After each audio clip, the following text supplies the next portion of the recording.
तुम्ही आम्ही सारे जण पोट आहे तोंड आहे जीव आहे सोस आहे चमचमीत गाड्याचा ते आम्ही सारे खवय्ये आम्ही सारे खवय्ये सारे खवय्ये आम्ही सारे खवय्ये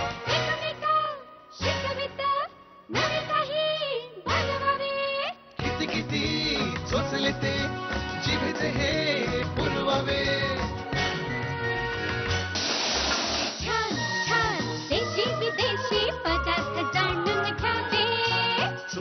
चुकता करता करता खावे अन खिलवावे आम्ही सारे खवय्ये आम्ही सारे खवय्ये सारे खवय्ये आम्ही सारे खवय्ये. नमस्कार. बादशाह मसाले प्रस्तुत आम्ही सारे खवय्येच्या या भागात सगळ्यांचं मी अतिशय मनापासून स्वागत करतो. काय मंडळी, काही काही आठवणी असताना ते कायम कायम मनात राहतात. हां, म्हणजे मला आठवत आहे की म्हणजे लग्न झाल्यानंतर माझ्या मुलींचा जन्म झाला आणि नंतर काही दिवसांनी ना माझ्या बायकोला माहेरी जावं लागलं.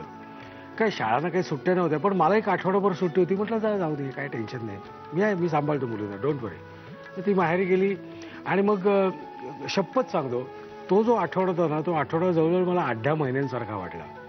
हां, म्हणजे तुम्हाला सांगतो काय काय कामं केली त्यावेळी. म्हणजे सकाळी उठल्यापासून पहिल्यांदा ब्रशवर टूथपेस्ट लावून देणे, मग दूध देणे, मग युनिफॉर्म व्यवस्थित घातला की नाही, युनिफॉर्मला इस्त्री नसेल तर इस्त्री करून देणे, त्यानंतर त्यांचे शूज घालून देणे, मग त्यांना शाळेत पोहोचवणे, त्यानंतर शाळेतून घरी आल्यानंतर घरी यायच्या आधी म्हणजे शाळेत जायच्या आधी सगळा होमवर्क वगैरे व्यवस्थित ते चेक करणे, घरी आल्यानंतर परत त्यांचे दूध, त्यानंतर खाणं पिणं, मग होमवर्क परत करून घेणं आणि मग त्यानंतर डोक्याला तेल लावणं, मग त्यांच्या वेण्या घालणं, मग व्यवस्थित जेवू घालणं आणि मग झोपताना काहीतरी काऊचिवच्या गोष्टी सांगणं. अरे देवा, जवळजवळ म्हणजे तो आठवडा म्हणजे मी खलास झालो होतो. आणि त्यावेळी मला पटलं की समस्त आई आणि गृहिणी या किती वेगवेगळ्या प्रकारचं काम करतात आणि त्यामुळे ना माझा त्यांच्याबद्दलचा आदर द्विगुणित झाला. आणि वेगवेगळ्या प्रकारची कामं करत असतात आणि त्यात एक महत्त्वाचं काम असतं ते स्वयंपाक, म्हणजे सुगरण. तर हा एक वेगळा प्रकार आहे की ज्याच्यावर त्यांचा अख्खा डोलावर उभा असतो.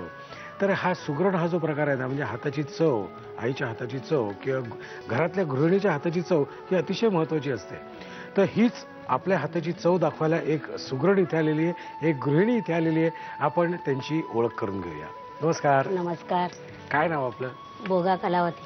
बरं. आणि कुठे राहता आपण? मी दादरला, नायगावला राहते. नायगावला. बरं. आणि घरी कोण कोण आहे? 3 मुलगे आहेत मला. बरं. एक मुलगा सुरतला असतो. सुरतला सगळ्यात मोठा आहे का तो? मोठा आहे, त्याचं लग्न झालेलं आहे. एक मुलगी आहे त्याला. दुसरा नंबर मुलगा तो इथेच असतो, याची वाईफ कामाला जाते. तिसरा नंबर मुलगा आता माझ्या बरोबर आलेला आहे. माझा मिस्टर शेट कंपनीमध्ये कामाला आहे. पण खरं सांगू का, तुमचा मोठा मुलगा आहे, त्याचं लग्न झालेलं आणि त्याला मुलगा आहे आणि तुम्ही आजी आहात, हे अजिबात पटत नाहीये बरं का. म्हणजे तुम्ही स्वतःला खूप छान मेंटेन केलेलं आहे, त्याबद्दल तुम्हाला प्रथम शुभेच्छा देतो. आणि तुमची नात काय करते, म्हणजे किती वर्षाची? नाही, 10 महिन्याची आहे. 10 महिन्याची. लहान आहे बाळ. ओके. आता अजून 1-2 वर्षांनी तुमच्या आजी हे कर आजी ते कर येणारच आहे. ओके. आता मला सांगा, तुम्ही काय करता? मी गुरणी आहे आणि मी टेलरिंगचं हे करते. अरे वा, मस्त. आणि मी पद्मशाली महिला सेक्रेटरी आहे. बरं. 6 वर्षांनी तो चालवते मी. वा वा वा. बरं, मला सांगा, 3 मुलं. हो, 3 आणि आता नाती हळूहळू येते. हळूहळू येते, म्हणजे 1-1.5 वर्ष आता चालायला लागली. या 3 मुलांपैकी सगळ्यात कमी हट्ट किंवा सगळ्यात कमी चोचले असणारा मुलगा कोणता? मोठा मुलगा. बरं. तुम्ही देईल ते खातोय? हा, त्याला काही नाही असं नखरे काही नाही. आणि यजमान काही नाही. यजमानला फार गोड आवडतं. गोड आवडतं. आणि तुम्हाला स्वतःला काय आवडतं? मी तिखट. माझं तिखट. ओके. म्हणजे आज माझी मजा आहे. पण मला माहिती नाही ते काय पदार्थ बनवणार आहेत. आपण किचनकडे जाऊया का? या. आमच्या खव्याने तुम्ही काय काय दाखवणार आहात? मी फुलगोरा दाखवणार आहे आणि पेसराटू दाखवणार आहे आणि पायसम दाखवणार आहे. पायसम. ओके. आपण पहिल्यांदा काय बनवतोय? पेसराटू बनवतोय आपण. पेसराटू म्हणजे काय? मुगाची डाळ आहे आणि हे तांदूळ आहे. 5 तास भिजवायचं. हो, पण आणि मिक्सरला लावायचं. ही भाषा कुठली आहे? हैदराबादचे. हैदराबाद. हो, आम्ही तेलुगू आहे, पद्मशाली. मराठी म्हणजे आमच्या लाज आणतील एवढी छान मराठी बोलते. ओके, मला साहित्य सांगा काय काय. हे काय आहे? हे मूग आहे, म्हणजे तांदूळ, भिजवलेले तांदूळ, खोबरं, कांदा, टोमॅटो आणि आलं, लसूण आणि मिरची, कापलेली मिरची, डाळ, कोथिंबीर, मीठ, बटर. आता आपण साहित्य बघितलं, आता जाऊया कृतीकडे. काय करायची कृती पहिले मला सांगा. मूग आणि तांदूळ आणि हळद मिक्सरला लावायचं. ओके, म्हणजे तुम्हाला मी एक बॉल दे. मूग, तांदूळ आणि हळद म्हणजे आलं बरं का.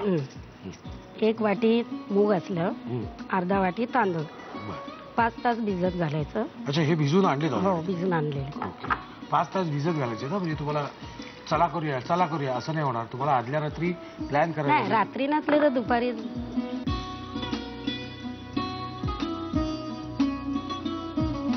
आता हे आपल्याला मिक्सरला लावून. आणि हे बाकीचं आहे त्याचं काय करायचं? बाकीचं चटणीच आहे. मग तेही तयार करून घेऊया का आपण? म्हणजे एकच वेळी काय ते मिक्सर एकदा लावला की भासा लावून मोकळं करूया. ते खोबरं, भाजलेले दाणे, डाळ. तुम्हाला तिखट आवडतं ना? आवडतं. मला पण तिखटच आवडतं. झणझणीत करा. घरात 2, 4, 5 काय होत आहे. लसूण सुद्धा आहे ना त्यात? लसूण. ह्याच्यात आलं घालायचं नाहीये का? नाही, हला नाही घालायचं. याच्यात घातलंय ना, म्हणून याच्यात नाही घालायचं. फक्त मिरची आणि मिरची. ओके. मीठ. मग टोमॅटो आणि कांदा पण. कांद्याचं काय? कांदा नाही. अच्छा, कांदा आपल्याला ह्याच्यात घालायचं, डोशात घालायचं. ओके, आता हे आपल्याला मिक्सरला लावून द्यायचं. दोन्हीही वाटणं झालेली आहेत. आमची चटणी ही तयार झालेली आहे आणि आमचं हे काय म्हणतो आपण, पेसराटीचं, डोशाचं पीठ सुद्धा तयार झालेलं आहे. फेसराटी ना? फेसराटी. ओके, दोन्ही तयार झालेले. आता काय करायचंय? आमचं तवा सुद्धा तापलेला आहे. तेल लागेल.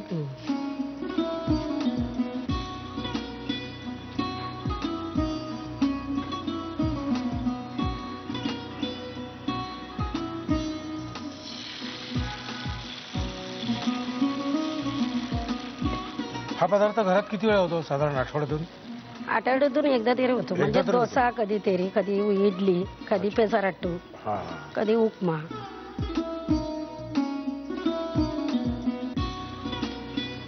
अच्छा, त्याच्यावरून टाकायचं. आणि मिरची, कोथिंबीर.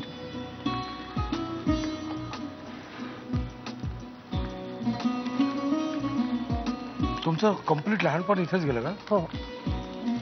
मग तिकडची भाषा कशी शिकलात तुम्ही? तिकडची म्हणजे घरात आम्ही तेलुगूच बोलतो ना. हो का? मस्त होतं. आणि हे खायचं या चटणी बरोबर ना? चटणी बरोबर, खोबऱ्याच्या चटणी बरोबर. ओके. आणि बाकी काही लागत नाही का? काय नाही. आता एकदा उलटलं की व्यवस्थित झालं की खायला सुरुवात. द्यायला घ्या. साहित्य आणि कृती. फेसरटिव्ह बनवण्यासाठी लागणारं साहित्य: मूग, 4 ते 5 तास भिजवलेले तांदूळ, खोबरं, कांदा, टोमॅटो, दाणे, आलं, लसूण, हिरव्या मिरच्या, भाजलेलं डाळ, कोथिंबीर, मीठ आणि बटर. कृती: प्रथम एका बाउलमध्ये अर्धी वाटी तांदूळ घेऊन त्यामध्ये 1 वाटी मूग आणि आलं घालून मिश्रण वाटून घ्यावं. दुसऱ्या बाउलमध्ये खोबरं, दाणे, भाजलेलं डाळ, आलं, लसूण, हिरव्या मिरच्या, मीठ आणि टोमॅटो घालून हे मिश्रण एकत्र वाटून चटणी तयार करावी.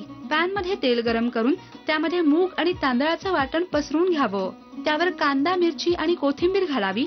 दोन्ही बाजूने खरपूस भाजून टोमॅटोच्या चटणी बरोबर डिश सर्व्ह करावी. आता आपण जातोय पुढच्या रेसिपीकडे. आपली पुढची रेसिपीचं नाव काय? फुलगोरा. म्हणजे काय हो? भाताची आंबट भात. ही तिकडची रेसिपी आहे? हैदराबादची रेसिपी. आज हैदराबादी आहेत सगळे पदार्थ. ओके, मला साहित्य सांगता काय काय? हे दाणे, शेंगदाणे, चण्याची डाळ, मिरची, भात, चिंचाचं कोळ, हे भाजलेली मेथी, भाजलेली जिरं, भाजलेली तीळ आणि कढीपत्ता, मोहरी, हळद, मीठ. साहित्य बघितलं. आता जाऊया कृतीकडे.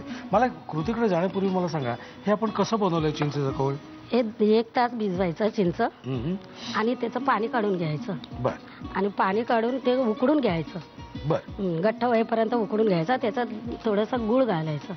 उकडतानाच घालायचं? हा, उकडताना घालायचं. गठ्ठ झाल्यावर मग उतरायचं की हे आपलं असं तयार होतं. ओके. आणि हे आता आपण तिन्ही भाजून घेतलेले? हा, तिन्ही भाजून घेतलेले. ओके, आता साहित्य तर बघितलं, तर कृतीकडे जाऊया. आपल्याला ते बॉल दे. बॉल आता काय हे करायचं? मिक्सरला लावायचंय. बर,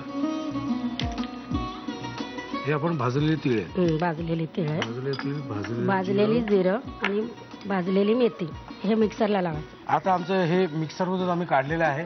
ओके, आता काय करायचं आपल्याला? हे चिंचेचं कोळ चिंचेच्या कोळ्याचं काय करू? अशात घालू?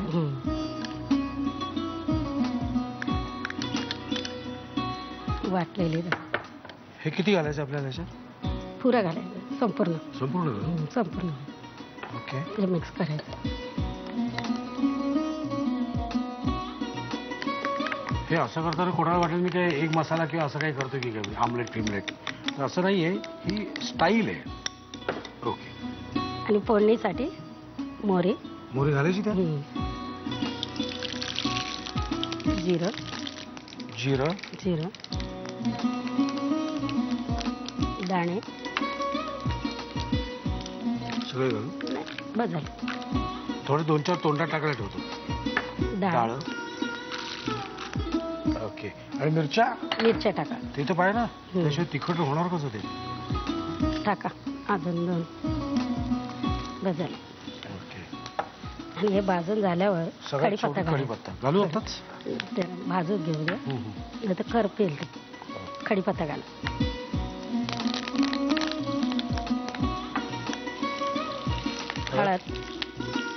हळद जास्त घालायचं, भाताला लावायचं आहे ना. हळद जास्त आणि मीठ चवीवर. याच्यातच घालू? हो, मीठ थोडीशी याच्यात घातलेले आहे ना. झालं, फोडणी झालं. अरे वा. आता काय हे त्याच्यात घाला? हा,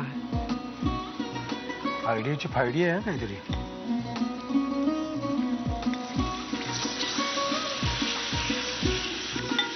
क्या बात आहे. झालं. हे भातात मिक्स भात घालू? घाला, भात घाला.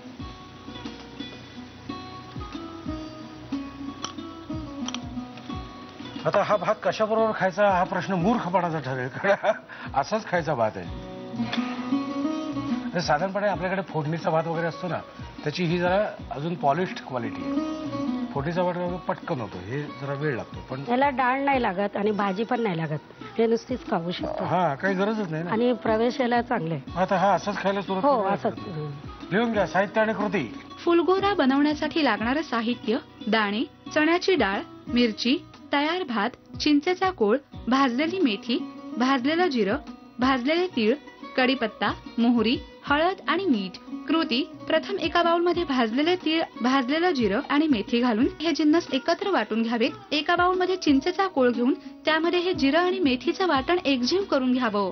कढईमध्ये तेल गरम करून त्यामध्ये मोहरी, जिरं, दाणे, चणा डाळ आणि मिरची परतून घ्यावी. त्यामध्ये कढीपत्ता, हळद, मीठ आणि चिंच मेथीचं वाटण घालावं. या मिश्रणामध्ये तयार भात घालून वाफवून डिश सर्व्ह करावी. चला आता जाऊया आपण पुढच्या रेसिपीकडे. आपली पुढची रेसिपी काय आहे? पाशम. पाशम. पाशम. पाशम. मला साहित्य सांगता काय काय? दूध, हा, पीठ आणि सुकं पीठ, खोबरं, हे पिठाची शेवया, रवा, गूळ, तूप, बेदाणे, चारोली, वेलची पूड, काजू बदाम आणि खसखस. ओके. आणि हे काय आहे? हे काय एक्झॅक्ट? एक गव्हाचं पीठ आहे, त्याच्यात मीठ घालून. अच्छा, म्हणजे आपण नेहमी पोळ्यांसाठी करतो. हा, ओके. ते शेवया फाडायचं. शेवया म्हणजे ह्या. हा, आपण काय करूया, शेवया कशा पाडायच्या आणि ते पांढऱ्या का दिसतात हे आपण बघूया. काय करायचं दाखवा जरा. मला प्लेट द्या. प्लेट त्याच्यात भरू काय? हो हो.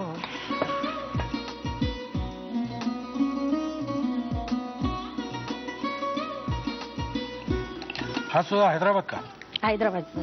हे आमचं ना गणपतीच्या दिवशी, त्या दिवशी गणपतीला नैवेद्य दाखवतात. बर, त्या दिवशीचा हा पदार्थ.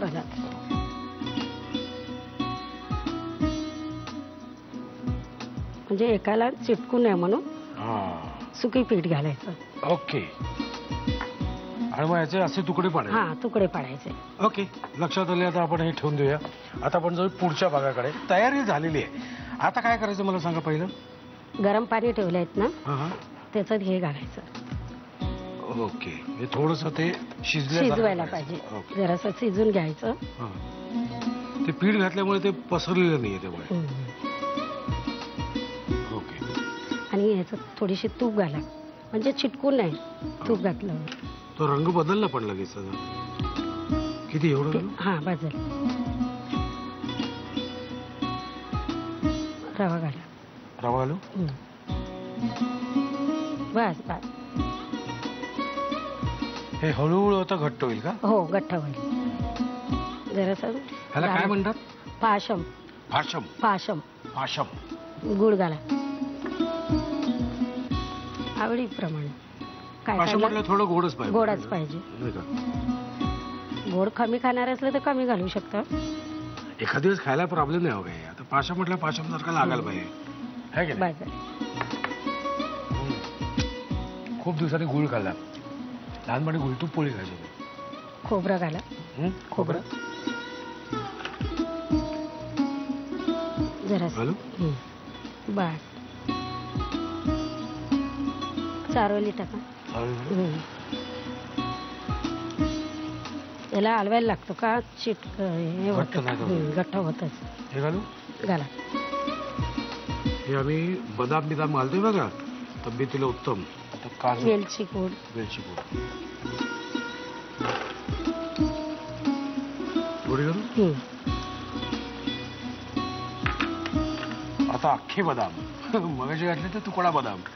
आता अख्खे बदाम, काजू, बिजू, 1 2. दूध घाला. दूध हे सगळ्यात शेवटी आहे का? तो टाकतो ते नंतर घालायचं. दूध किती घाला? पूर्ण घाला. बस. रेडी. ऑलमोस्ट रेडी ना? खसखस घाला. खसखस घालू.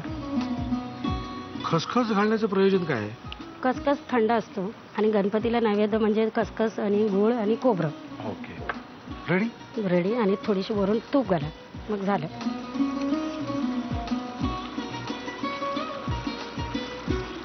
रेडी. Ready to serve. लिहून घ्या साहित्य आणि कृती. पाशम बनवण्यासाठी लागणारं साहित्य: दूध, गव्हाचं पीठ, खोबरं, पिठाच्या शेवया, रवा, गूळ, तूप, बेदाणे, चारोळी, वेलची पूड, काजू, बदाम आणि खसखस. कृती: प्रथम सोऱ्यामध्ये भिजवलेलं गव्हाचं पीठ घालावं. एका प्लेटमध्ये गव्हाचं पीठ घालावं. त्यावर सोऱ्याने शेवया पाडून त्याचे तुकडे करून घ्यावेत. पॅनमध्ये पाणी गरम करून त्यामध्ये शेवया वाफवून घ्याव्यात. त्यामध्ये तूप, रवा, गूळ, खोबरं, चारोळी आणि बदाम काजूचे तुकडे, वेलची पूड आणि अख्खे काजू बदाम घालून मिश्रण शिजवून घ्यावं. त्यामध्ये दूध, खसखस आणि तूप घालून शिजवून डिश सर्व्ह करावी. कलावती त्यांचे तिन्ही पदार्थ तयार झालेले आहेत आणि आता मी ते खाऊन बघणार आहे. तुम्ही खाऊन बघा. घाबरू नका. घाबरायचं काय? तुम्हीच बनवलेत ते.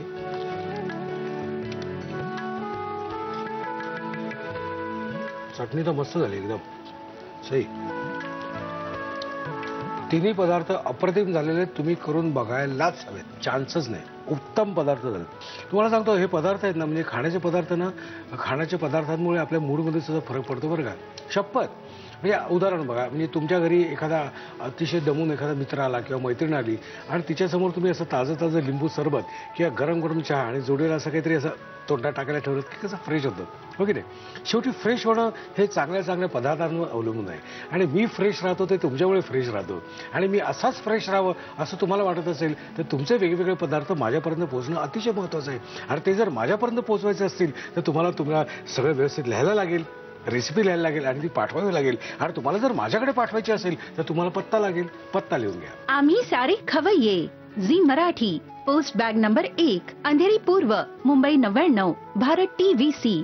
Zee marathi@znetwork.com. मला खात्री आहे तुम्ही पत्ता व्यवस्थित लिहून घेतलेला असणारच. आणि तुमचे खूप मनापासून आभार. वेळात वेळ काढून तुम्ही येत आलात आणि 3 वेगळे पण 3 वेगळे नुसते वेगळे नाही तर अतिशय टेस्टी पदार्थ दाखवलेत. त्याबद्दल मनापासून आभार. पण नुसते आभार नाही तर आमच्याकडे तुमच्यासाठी एक छोटंसं गिफ्ट आहे. तेही तुम्हाला देतो. तुमचं सगळ्यांचं टीमचं धन्यवाद. येस खाली ठेवतो. चला मंडळी हे काय लिहिलंय? बादशाह मसाला प्रस्तुत आम्ही सारे खवेच्या या भागात थांबायची हीच वेळ आहे. कारण हे तिन्ही पदार्थ अप्रतिम झालेले आणि माझ्या तोंडातून असं सगळीकडून असा सलायवा सुटलेला आहे. त्यामुळे बोलायला वेळ नाहीये. आपण पुन्हा भेटायचं ह्याच वेळी याच दिवशी. तोपर्यंत मस्त खा आणि स्वस्थ राहा. नव्या नव्या चवी ढवी विसरल्या ह्या तुम्हासाठी.